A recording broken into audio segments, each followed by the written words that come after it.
Hi everyone, I'm Pablo with Publix Apron Simple Meals. Get adventurous tonight without leaving your home with Brazilian chicken curry. It's an easy way to bring more flair to your table. We'll start by coating chopped peppers, onions, and potatoes with cooking spray, then place them in a preheated sauté pan and cook until browned.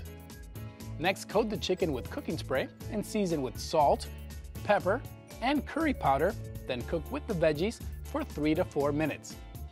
Here's where it gets deliciously interesting. Whisk coconut milk, tomato, ginger, and garlic in a bowl until smooth. Reduce the heat under our sauté pan to low, then stir in the mixture to the pan. Cover and let it simmer until the potatoes are tender and the chicken is fully cooked. For the final touch, stir in some chopped cilantro for even more flavor. Serve over prepared rice and add a fresh salad for a South American favorite that takes no time at all. To get the complete recipe, stop by the recipe card rack at Publix or visit us at Publix.com. Brazilian chicken curry. It's another apron simple meal sure to bring your family back to the table.